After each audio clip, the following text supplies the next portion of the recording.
folks. I'm glad to see you all, and I'm glad it's Friday. I'm sure many of you are as well. And if it's not your Friday, I wish you luck in the however long you have before you get a break. Seems like it's been a long week. As I was compiling the news this week, there was a lot I couldn't include. I had to make a hard cutoff. I'm only going back a week. There's important stuff that happened last week too, but here we are.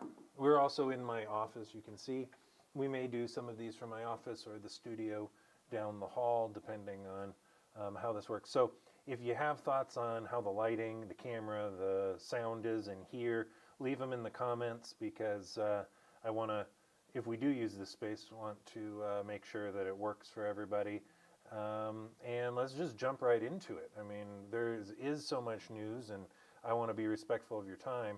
So let's pull this up here. All right. So disability news. Here we are for the last week. And we are going to start with some good news, because there's a lot of not so good news. But this week we had an announcement from Montana State University that Doreen Kaiser, I hope I'm saying your name right, a Montana State University senior, was awarded a Rhodes Scholarship, and she wants to focus on mental health and behavioral health interventions. I mean, amazing. We have some world-class genius in Montana who wants to come back to Montana, specifically the Fort Peck community, and bring good interventions for people with behavioral health needs, both in schools and with law enforcement. I am so excited. I mean, that is... I don't know how much you all know about Rhodes Scholars. I'm certainly no Rhodes Scholar. The most prestigious international academic award you could possibly get. You go study at Oxford. And after all of that, she's like, yep, I'm doing this, not just for myself, but my community. She lost her sister to suicide and wants to make her community in the Fort Peck area better. And Lord knows we need more mental health, behavioral health professionals generally, but in a very rural Native community, it's got to be hard to get all the resources you need for all the people that live in your community. So this is phenomenal. I hope we can remember that this bright spot is here, that we've got young people who want to take what they see that's not working, like her own sister dying from suicide. My father died from suicide. She figured out a way that she's going to use her immense brilliance. She's got to be brilliant. There are only a handful of people, like 20-something people from the United States who were awarded these things. And one of our own Montanans is headed off to Oxford and will be coming back to improve our mental health. So keep that in mind as we're moving through, and I'm going to give you 2 tips at the end of this about how you can use your skills, your brilliance, to make Montana better. You don't have to go all the way to Oxford. You don't have to, be one of the world-class intellects out there. You can be you. I'm me, you're you. We'll do what we can do. I also have a bonus at the end too if you're in the Butte area. So if you're in Butte, stick around for a bonus. I got 2 for everybody and an additional one for the, I don't know, what do we call people from Butte? The Butteites, Buttians, Butte Americans. You tell me in the comments. I don't know. I'm relatively new to Montana. I've been here a couple of years. Missoulans or Missoulans, Helenians? I don't know. What are people? So you tell me. Let's see. Next up, a lot of people have been asking me about this one here. Department of Education. What's going on with Department of Education? What's going to happen to kids? There's a lot we don't know, but I will tell you what we do know, or this way, what we do know is most parts of the Department of Education have been handed off to the Department of Labor. So the thought process there is like Title I is for schools that serve communities that don't have a lot of money. And the thought is, well, let's send more labor because the goal is to equip kids to enter the labor market and make good jobs, um, or get good jobs. However, a lot of the Native American focused programs are moving to the Department of Interior. The Department of Interior has a lot of other Native focused programs like the Bureau of Indian Health Affairs, the Bureau of Indian Education. So that's the rationale behind that. Then there is no official news. In the official, I just want to be clear, the official statement put out on Tuesday from the Department of Education didn't say what they were going to do with special education yet. The plan there has been sort of floated, but not in the official way, sort of the unofficially, is they're still thinking of moving the Individuals with Disabilities Education Act type work over to Health and Human Services, and moving vocational rehabilitation services over to labor, and civil rights enforcement over to Department of Justice. Again, that's not official, and I can't sort of guess about what the pros and cons of all of those are. I do think, we've talked about here, we will always be talking about in the disability community that it's not great to medicalize disability, and it's good to have experts though. So if you have experts on education overseeing the education of students with disabilities, that sounds good. Having experts on health or experts on social programs overseeing education of disability, that doesn't seem as good a matchup. But again, if there isn't going to be a Department of Education, the thought process is that it would go there. Now, next big news that came out this week, it was made in a statement, but made more official and reported on much more significantly this week, was changes to the loans that people can get for higher degrees above a bachelor's degree. And you may say, how does that affect people with disabilities? Other than, people with disabilities would get degrees like that. Well, very specifically, I think we have all heard of how difficult it is for certain communities to have enough doctors, have enough nurses, have enough physical therapists, have enough speech language pathologists. So there is a shortage in healthcare widespread across the country. I don't know anyone that's doing great, but certainly rural and frontier areas are having a harder go of it than others. That's why I'm so impressed with our local Rhodes Scholar, who's going to bring back to very rural frontier communities high world-class level mental health thoughts and interventions. But here we see the federal government has declassified certain degrees that used to be considered professional. And if it's a professional degree, you could get up to $50,000 a year in federal loans to go to school. And why is that important? Because school's expensive. It can, just tuition alone can be over $50,000 at some schools, but you also have books and you have to live.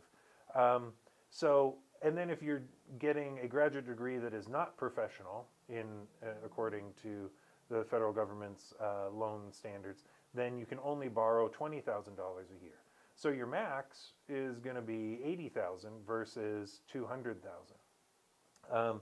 So what does that mean? That means if you have money in your pocket, if you have parents paying your way, and they can come up with $200,000 for you to go to school, then you'll become one of these delisted programs. But if you're like me, you came from a working class family and you had to do it yourself, and you worked your way through, there's no way you can make $200,000 to work your way through this, so you have to take out some loans. I've got a lot of white in my beard. I just paid off my loans last year. It took a long time. And I didn't borrow nearly this much because school was a lot cheaper back when I went to school. Not as cheap as when my professors went to school. I remember one of my professors saying that she paid $2,000 for her entire undergrad degree. And that was in a state where she had to pay, not one of the states where it was just free back then.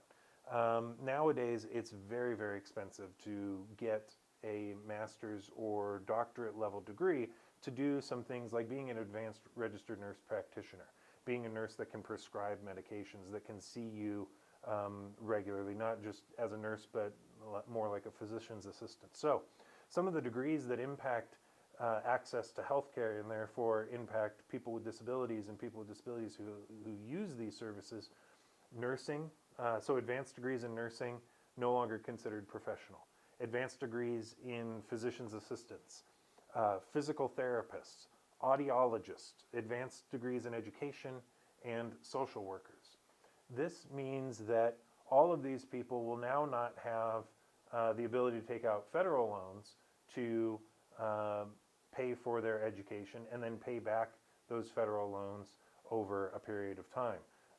So they either have to have it now, or they can take out a higher interest rate loan in the private sector if they can qualify for that. But again, you kind of have to have money to make money in this new system that doesn't have the federal government saying, no, we need more of these, so we're going to say, if you're going to this, you can, into these programs, you can borrow up to this amount. This is not like free money. You can borrow this amount and then go do the work of a social worker and pay it off over time, or do the work of a physical therapist or physician's assistant. Important things that we need across the entire country, but certainly here in Montana.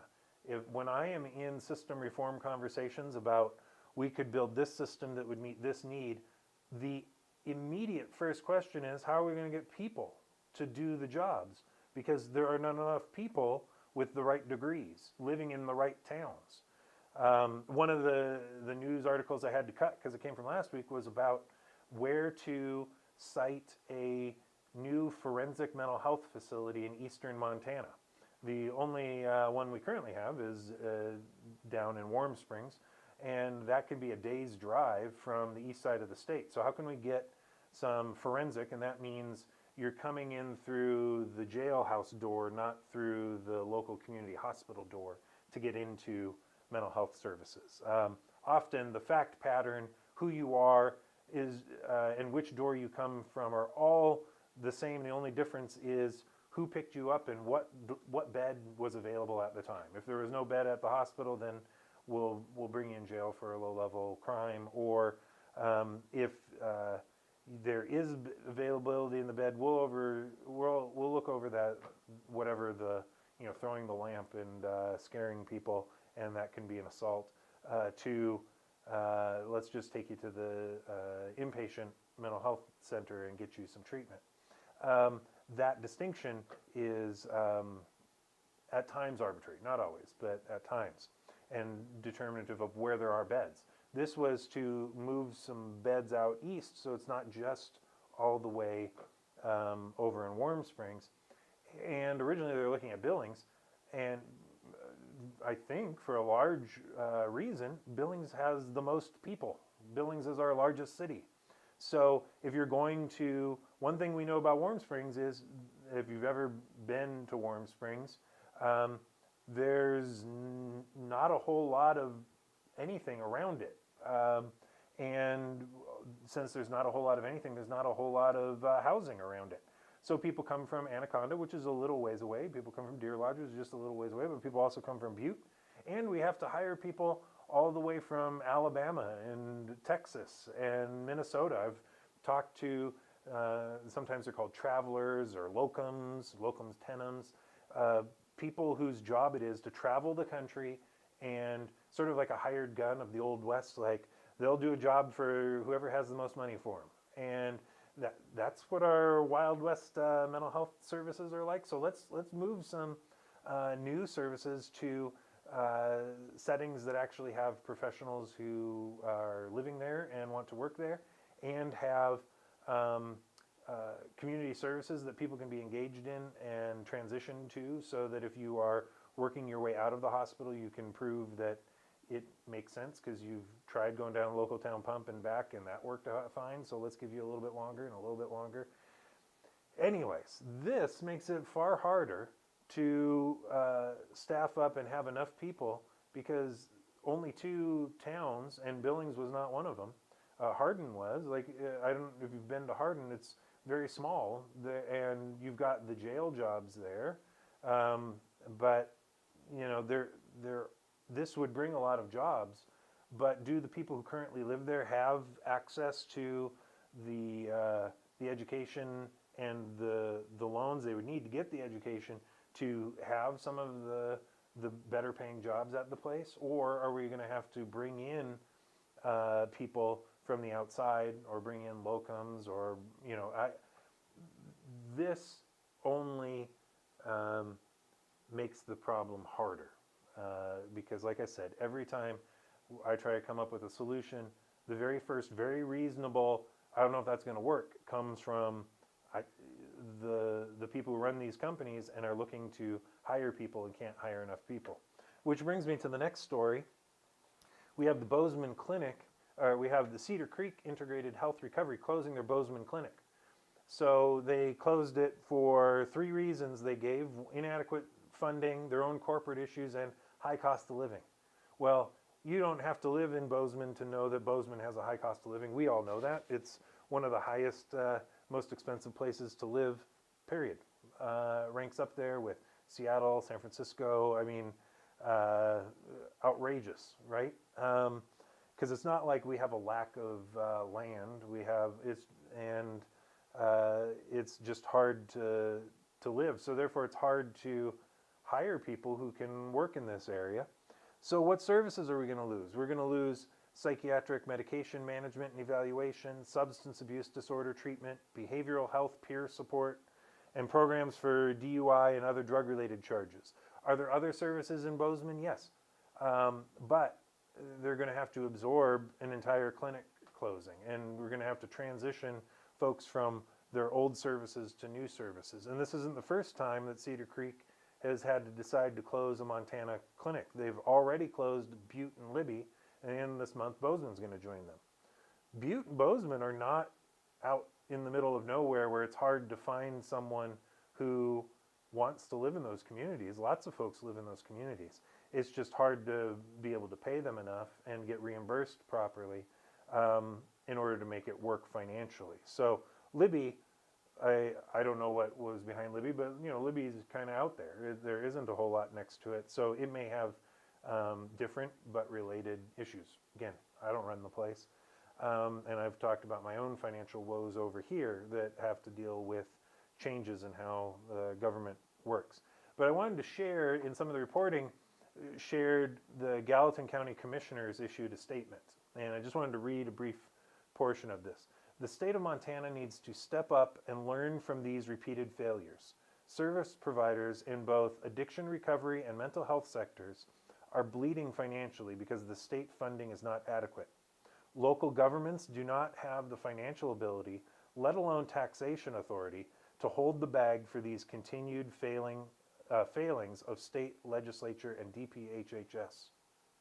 I mean, I wanted to put it up here in black and white and read it to you and put above it in bold Gallatin County Commissioners, because that wasn't David Carlson. That sounds like a David Carlson thing. That is elected officials getting together and saying, we need help. I know there's been a lot of emphasis on mental health lately, but it isn't enough. Even in towns like Bozeman, where there are lots of resources, we don't have enough to keep up with the demand in our communities. So, again, all of this is from this week. And like I said, I had to be pretty tight. Montana Farmers Union tackles mental health. This is really important. We often don't see representation of our rural and frontier communities in these national conversations around mental health, suicide rates. We just saw Bozeman, one of our cities, closing a mental health clinic. And here are the Farmers Union pointing out that costs of production are going up. It costs more to farm today than it did in the past. Shifting trade policies. With all the tariffs and the ups and downs and the lack of predictability, and you've got to plan out your growing season and your herds well in advance, and you got to have the capital to do that and take out the loans and the insurance and all of this. It is really difficult to be in a hectic, chaotic, up and down market. And with the overarching uh, factor that rural suicide rates are 45% higher than urban, I really applaud the Montana Farmers Union in tackling this issue and encouraging farmers to reach out to 988. Everyone can reach out to 988, but farmers who are feeling like they've got to do something to save the multi-generational farm, because if they don't, it's all on them. That's where the blame lies. The blame doesn't lie there. The blame lies in the larger macroeconomics that you can't predict, you can't control. And you need someone who understands that you can reach out to, that understands the financial and the social pressures that you are under, the family pressures you are under. And so please call 988 if you are in crisis, or if you know someone is, if you are worried about somebody. That's really the only way you end up reaching out. I mean, I work in this field, and I have a hard time reaching out. I need my wife to say, Dave, you are really far more depressed than you normally are depressed. You need to go talk to your doctor. You need to reach out to therapy or medications, or do what works for me. Not telling me how I need to run my life, but caring enough to say you need to reach out. So if you know a farmer or you know anybody who is struggling with this, recognize Montana is the worst on suicide rates. We have the highest suicide rate, and in rural communities, it's 45% higher than in urban communities. So you're at high risk. Reach out to 988. And again, I applaud Montana Farmers Union for putting their money where their mouth is and say, we care about our people, and we're going to invest in promoting this and getting the word out in multiple platforms. So the last news piece that I want to give you, I'm trying to keep this to a half hour, again, being respectful of your time. This is your lunch hour, or you're watching this afterwards and you're like, I just want the bam, bam, bam, the highlights. I'll put links to all these if any of them you want to read more about. Totally great. I'll also put links to ways you can get involved in the two action items I referenced at the beginning that I was teasing, plus the bonus for Butte people. Remember, again, put in the comments what someone from Butte is called, and please, respectful comments. I can imagine there are other things people from Butte are called. But older people with disabilities don't identify as disabled. This is a big New York Times article that came out about a study of senior citizens. And we in the disability community recognize that people age into disability, that many people, like myself, I was born with a congenital heart defect, and I've always been thinking about my mortality. I often talk about I was born as an 80-year-old man. And I think both physically and psychologically, my identity with respect to my physical body has it's been omnipresent throughout my entire life. And then when I started going to school, realized, oh, yeah, I'm not processing information the same way everyone else is, and that became more predominant in my life. So I've had a long time to think about this. A lot of older people find themselves like maybe they need a hearing aid, or they need to use a walker or a wheelchair, or they're getting dementia. And you go up and ask them, so, do you consider yourself someone with a disability or a disabled person? They'll say no. Even though over half of senior citizens, or especially the group over 74, have a disability that would qualify for accommodations under the ADA, would qualify for being classified as disabled under the census. Those are two different definitions, by the way. We can break all that down for the real nerds out there if you want to. But in real life, it doesn't really matter. You have ways your body or mind are working. And again, I don't really care about the dualism of the two. I'm just saying that because lots of people talk about them as different. But okay, so your body, your brain being a part of it, maybe work differently than they used to, and they work differently than the norm expects. That's going to be a disability. That brings us to another news item that I skipped, which was Alice Wong's passing. I think it's important to mention. The news did come in. She passed away last Friday. And she was a national leader in disability advocacy. And she was an author. She also started an organization called Disability Visibility, and she would often say, disability is a political identity, and we often in this space talk about it as being a social identity, also talk about it as being a political identity. But there are some major barriers to leveraging the power of the disability social community and the disability political community. There are barriers to that when there's such internalized ableism that people who have disabilities don't identify as having disabilities. So here's some quotes from the article. It's almost an American value to decline to seek help, even when the law requires that it be available, added Dr. Mead. Faced with a disability, she said, we're supposed to toughen up and battle through it. Again, going back to the previous one about the farmers. You're already tough. You're a farmer. You don't need to prove anything to anyone. Call 988 to get help with the medical issue that you're dealing with, which is all of the stress and the depression and the anxiety and the potential life-threatening condition that you have that could that leads to rural America having a 45% higher suicide rate than urban America. So if we get back to the article about the older individuals, said that may be particularly true among older Americans whose attitudes formed before the landmark Americans with Disabilities Act became law in 1990, or even before the 50-year-old Individuals with Disabilities Education Act, which guaranteed access to public education. If you grew up in a time where you had already graduated high school by the early 70s, you never went to school with someone with a disability, a physical disability, an intellectual disability. Those people were not allowed to go to school.